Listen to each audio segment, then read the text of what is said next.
Our next sum that we'll be discussing is अपना illustration 18th, जिसमें I'm going to explain you the share consolidation का part. बाकी you will be solving on your own. ठीक है, तो बाकी सब चीज़ें आप खुद से सॉल्व करोगे. बाकी शेयर कंसोलिडेशन का पार्ट मैं आपको बताती हूँ कैसे करते हैं. So you have been given your balance sheet. Okay, horizontal balance sheet आपको दिया है. Actually recording is going to be a bit difficult as आपका अलग अलग पेजेस पे आपको दिया हुआ है सारी चीज़ें. So it will be a bit difficult, but चलो लेट्स मैनेज इट.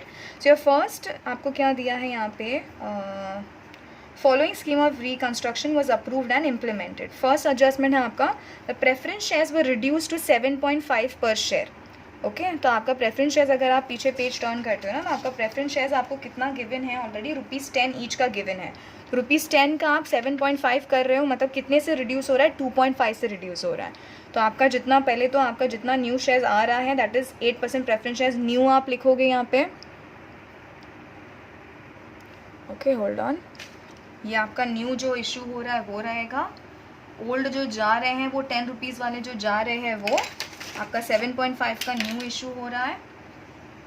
ओके, 10 का जा रहा है, 7.5 का न्यू इशू हो रहा है. एंड अब रिमेनिंग 2.5 का आपका कैपिटल रिडक्शन रहेगा. तो हम जैसे सॉल्व करते हैं वैसे आप लोग सॉल्व करो.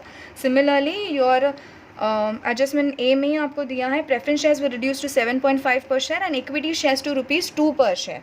तो इक्विटी शेयर्स भी हमारे पास कितने के थे, पहले तो इक्विटी शेयर्स हमारे थे ₹10 ईच के थे. ओके, ₹10 ईच के हमारे पास देखो इक्विटी शेयर्स थे ओल्ड. अभी उसके बदले में कितने की इशू हो रहे, ₹2 के होंगे.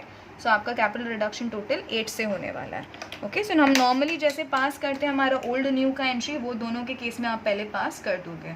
ओके, एंड अब हम देखते हैं आगे वो लोगों ने हमको क्या बोला है. ओके, सिमिलरली देखो ये जैसे आपका है ना, कैपिटल रिडक्शन में बैलेंस जाएगा, यहाँ पर भी आपके कैपिटल रिडक्शन में जो बैलेंस है वो जाएगा. ऐसे सिमिलर फैशन में just solve these two entries and we will see what is given to us ahead.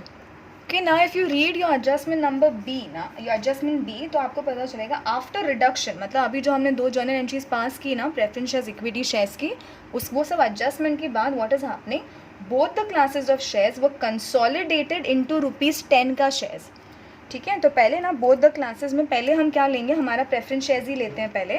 तो हमारे पास कितना दिया है, हमारे पास प्रेफरेंस शेयर्स अभी कितने का है at present after consolidation, sorry after reconstruction.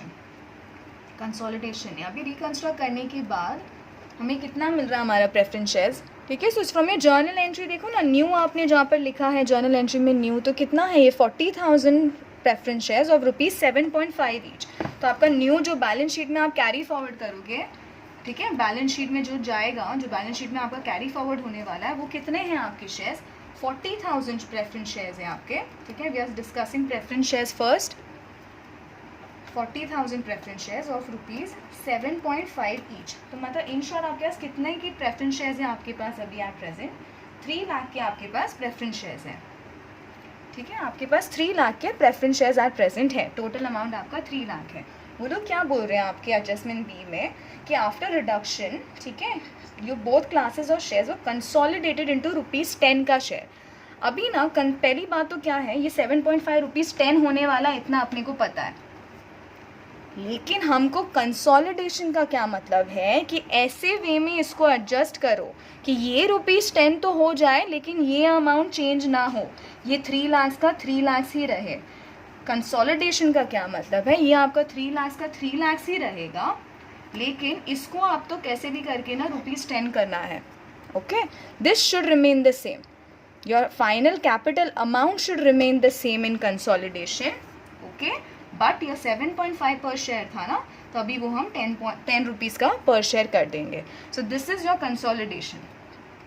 ठीक है, कंसोलिडेशन का क्या मतलब है, कैपिटल 3 लाख का था तो अभी भी 3 लाख का ही रखो उसे, बट आपका 7.5 अभी ₹10 ईच हो जाएगा. ओके, सो बेसिकली ये करने के लिए इसको इंक्रीज़ करना है लेकिन इसको सेम ही रखना है. ये करने के लिए हमको क्या करना पड़ेगा, ये शेयर्स में फ़र्क आ जाएगा, नंबर ऑफ़ शेयर्स जो है ना उसमें फ़र्क आ जाएगा.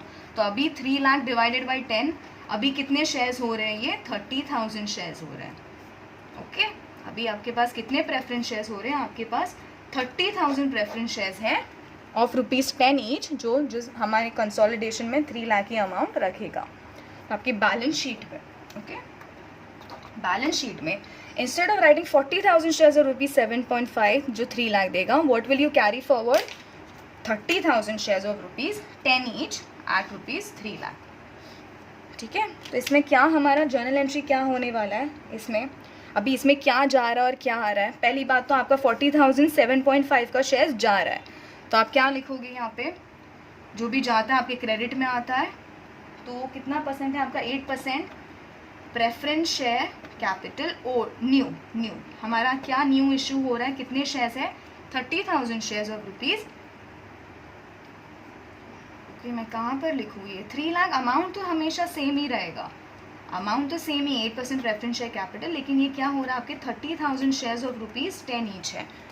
और ये किसके बदले में इशू हो रहे हैं, आपके जो 40,000 शेयर्स है ना, वो भी वही है ना, 8% प्रेफरेंस शेयर कैपिटल ही रहेगा आपका ओल्ड, लेकिन this is also going to be amount and everything is going to be the same. 8% preference shares की जगह पे 8% ही इशू हो रहे हैं, सिर्फ नंबर ऑफ शेयर्स फर्क हो रहा है।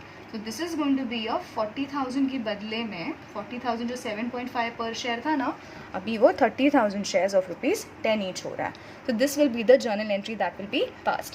इसको फिर से समझने के लिए विल डू वन थिंग, हम लोग इक्विटी शेयर्स का भी पार्ट ले लेते हैं and we'll understand this. Okay, ना let's have a look. Equity shares में भी उन्होंने हमें क्या बोला, after reduction both classes of shares were consolidated.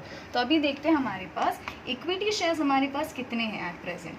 ठीक है, इक्विटी शेयर्स आफ्टर रिकंस्ट्रक्शन, ठीक है, आफ्टर आपका एडजस्टमेंट ए ना, आफ्टर आपका एडजस्टमेंट ए आपके पास इक्विटी शेयर्स अभी कितने हैं। ओके, सो आपको जर्नल एंट्री देखो आपने जो अभी बनाया है, उसमें आप न्यू इक्विटी शेयर्स कितने इशू हो रहे हैं आपके 30,000 है, आपके 30,000 इक्विटी शेयर्स है आपके पास ऑफ ₹2 ईच। ठीक है, आपके पास 30,000 इक्विटी शेयर्स हैं of ₹2 each, that is nothing but your 6 lakh, sorry 60,000। 30,000 into 2 is your 60,000। ठीक है, तो आपके पास कितने शेयर्स हैं, अभी आपके पास 30,000 शेयर्स है इक्विटी न्यू जो है आपके, और ₹2 ईच के। अभी वो क्या बोल रहे हैं एडजस्टमेंट बी में, यही शेयर्स का आपको कंसोलिडेशन करना है। किस वे से कंसोलिडेशन करना है कि ये जो है ना, ये आपको ₹10 करना है, लेकिन कंसोलिडेशन का क्या मतलब है, आपका जो अमाउंट है ना 60,000, वो 60,000 ही रहेगा, ये सेम ही रहेगा। तो ऐसे वे में कंसोलिडेट करो, ऐसे वे में इसको एडजस्ट करो कि ये बढ़ के 10 हो जाए, लेकिन अमाउंट हमारा 60,000 ही रहे। तो वो कब कर सकते हैं हम लोग, हमारे शेयर्स जो है उनको डिक्रीज करके। तो अभी कितना हो जाएगा, 60,000 divided by 10 is going to give you your 6,000 shares. So now instead of issuing 30,000 shares of ₹2 each, आप खाली 6,000 shares कर दोगे of ₹10 each. ओके, 60,000 हो जाएगा। तो जर्नल एंट्री क्या पास होगी आपकी, ये आप न्यू अब इशू करोगे, ये आपका ओल्ड हो गया। ओके, तो जर्नल एंट्री क्या हो रही है अभी आपकी, equity shares, equity share capital debit, जो आपका ओल्ड है वो लिख दो। ओल्ड आपका कितना है, ये 30,000 शेयर्स है, 30,000 शेयर्स ऑफ ₹2 ईच, जो 60,000 ही है।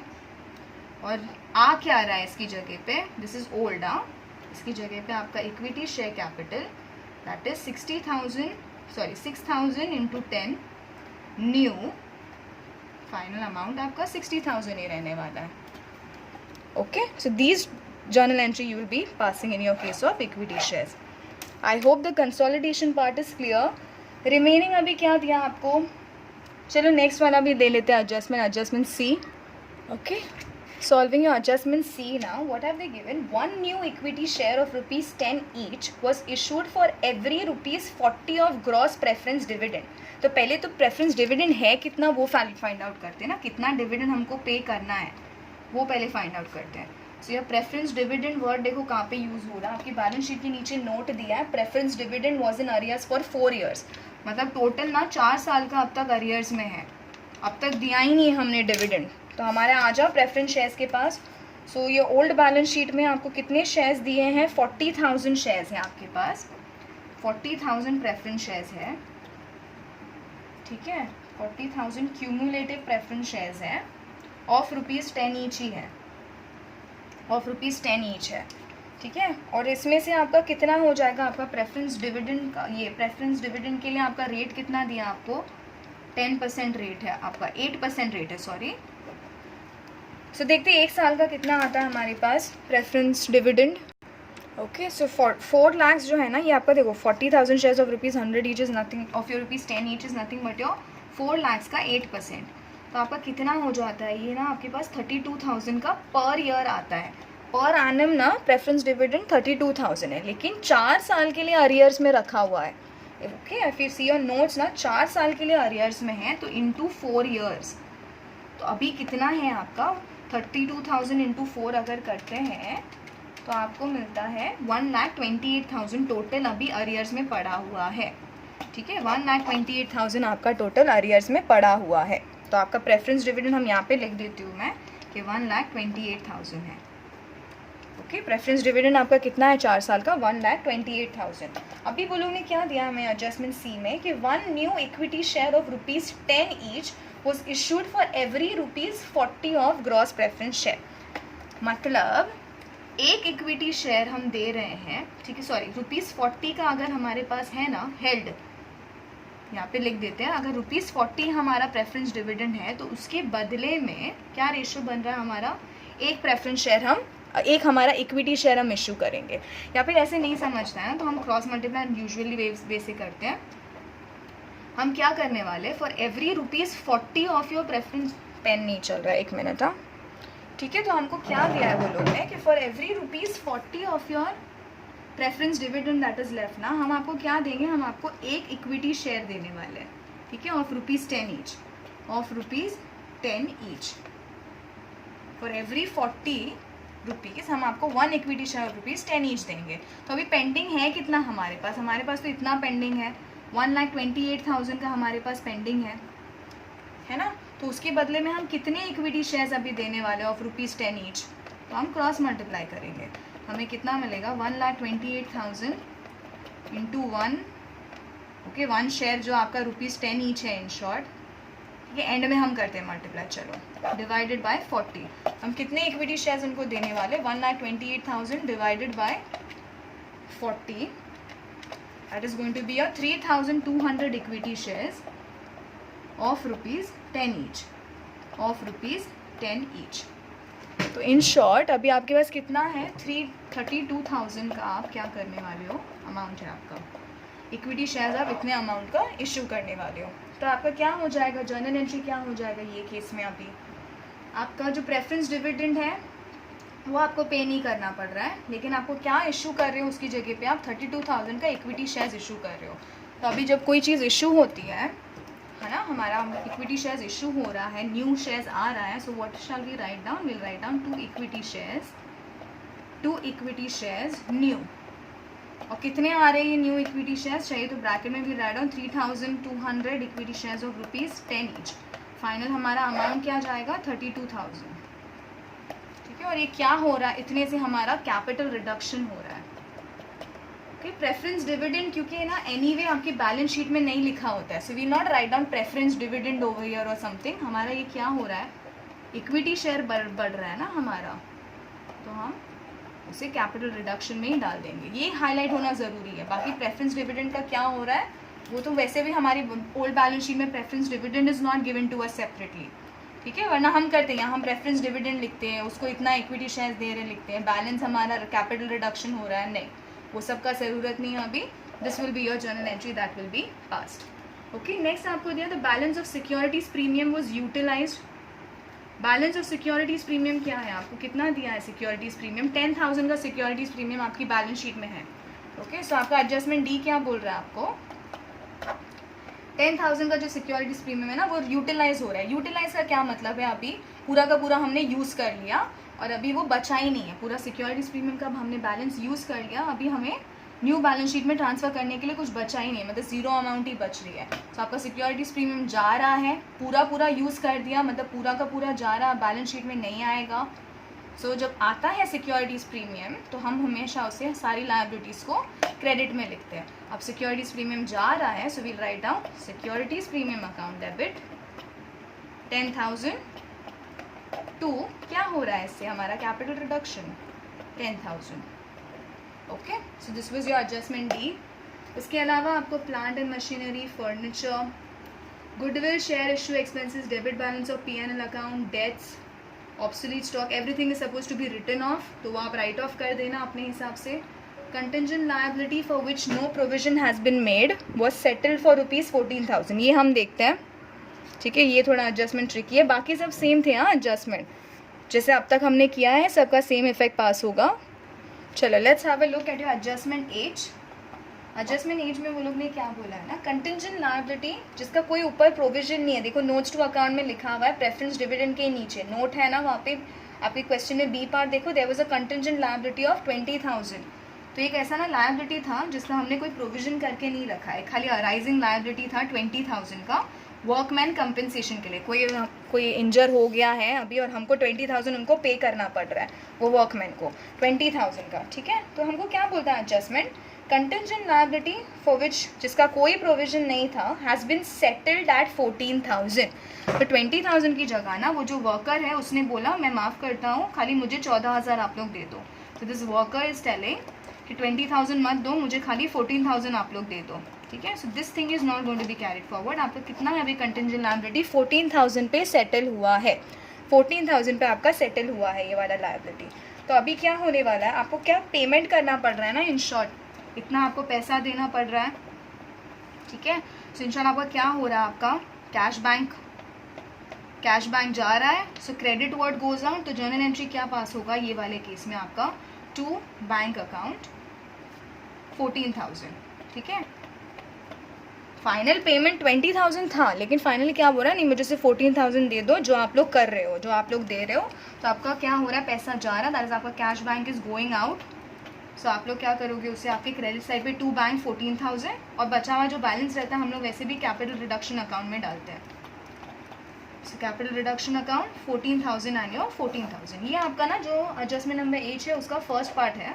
सेकेंड पार्ट क्या बोलते हैं वो लोग, इट वॉज सेटल्ड फॉर 14,000, वो हमने कर लिया। However the amount of only ₹12,600 was recovered from the insurance company. अभी ये हो रहा है, ठीक है। इंश्योरेंस कंपनी लेकिन क्या करी ना, 14,000 में से इंश्योरेंस कंपनी अभी कितना आ रही है बीच में और दे रही है हमको 12,600। तो हमें कितना रिसीव हुआ है, हमने इंश्योरेंस करके रखा था, कैसे कभी कुछ लायबिलिटी आती है ना तो the insurance company is suppose to pay. तो पहले तो हमने दे दिया वर्कर को, अभी इंश्योरेंस कंपनी हमको पे कर रही है, तो ये तो हम रिसीव कर रहे हैं ना अमाउंट। सो आपका cash bank account debit, okay, debit what comes in होता है क्योंकि 12,600 एंड 2 हम बैलेंस कहाँ डालते हैं हमारे कैपिटल रिडक्शन अकाउंट में, ठीक है। There is another way of doing this thing कि हम डबल नहीं कर पाए, एक लॉजिकल वे में करते। ये मैंने आपको समझा दिया आपकी टेक्स्ट बुक में क्या दिया है, अब एक लॉजिकल वे में समझते हैं। 20,000 का लायबिलिटी था, ठीक है, वर्कर ने बोला मुझे 14,000 ही दो, ठीक है। तो अभी हमको वर्कर को कितना देना है, 14,000।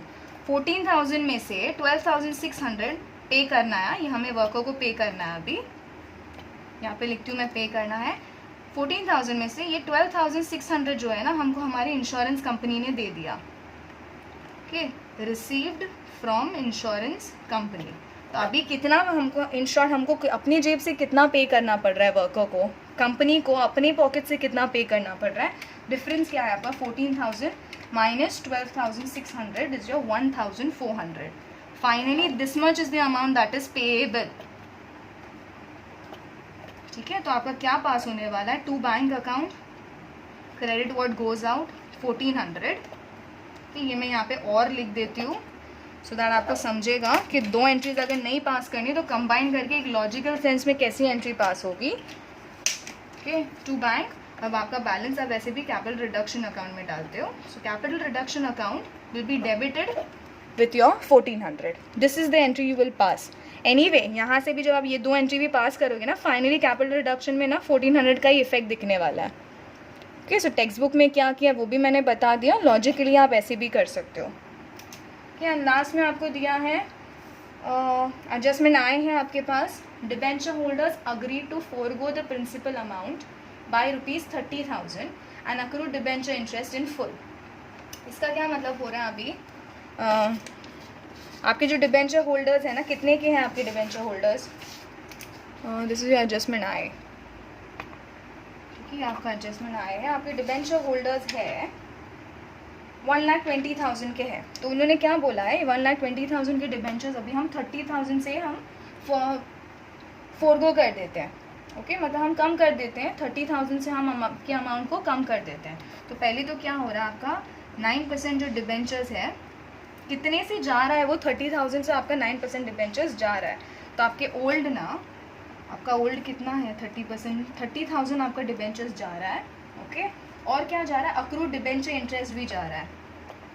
ओके ये सब चीज़ें जब आती है तो हम क्रेडिट में लिखते हैं ना, दिस इज़ गोइंग अवे, तो हम कहाँ लिखेंगे इसे, हमारे डेबिट में लिखेंगे। 5,400 है आपका अक्रूड इंटरेस्ट, ठीक है। और इसकी जगह पे क्या हो रहा है अभी, इससे क्या हो रहा है आपका, ये जाके फोरगो तो कर रहे हैं हम लोग, और मतलब क्या हो गया आपका बैलेंस है कैपिटल रिडक्शन अकाउंट में कितने से कम हो रहा है अभी आपका लायबिलिटी 35,400 से।